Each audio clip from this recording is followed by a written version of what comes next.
Уважаеми слушатели, нека изследваме идея, която би могла да формира бъдещето на образованието.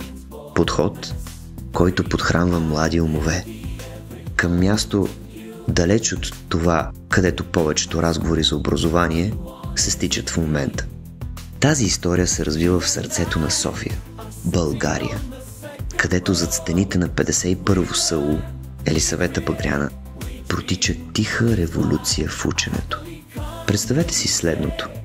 Училище с визия, достигаща далеч, отвъд традиционните критерии за успех.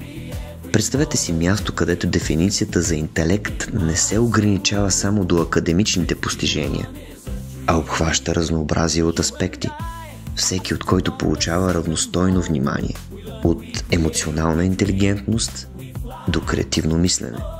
Това е холистичен поглед върху концепцията да бъдеш истински образован в модерният свят.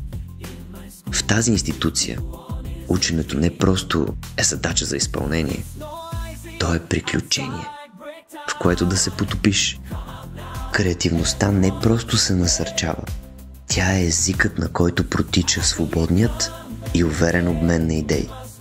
Представете си класни стаи, изпълнени с смях и развълнувана глъч на откривателството, където тръпката от ученето е осезаема във въздуха. В това уникално учреждение израстването на децата се съблюдава в пълният му спектър. Самоувереността не се базира само на това да знаеш правилните отговори. Тя процъфтява в себепознанието и разбирането на околните.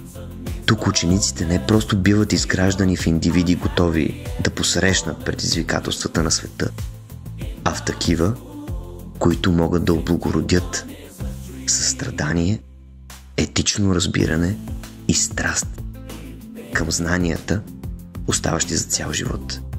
Основното ни разбиране е, че за да постигнат успех децата, е необходимо да бъдат подготвени по начин, който съчетава взискателни академични стандарти с атмосфера на благосъстояние и богато разнообразие от перспективи, както и жив опит.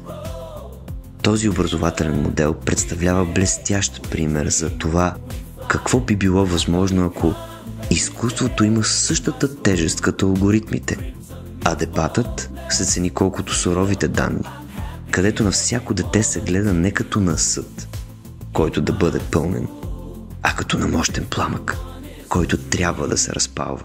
Представете си потенциала на образователна система, прекроена в сериозно предизвикателство и извор на радост. Не в оксиморон, а в хармония между тези два аспекта. Тук, в процъфтяващото сърце на София, 51-во училище не просто бленува за бъдещето. То го гради.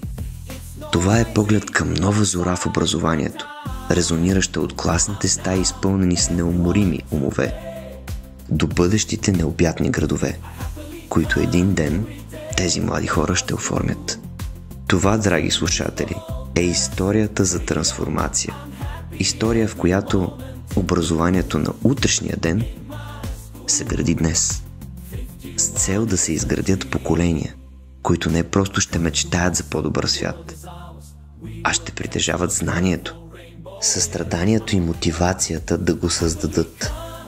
Тази визия, носеща радост, е и пътеводна светлина за останалите в света на образованието. Завет за това какво е възможно, ако преосмислим границите на интелектуалността и изкуството на преподаването. Това, драги слушатели, е 51-во САУ Елисавета Багряна.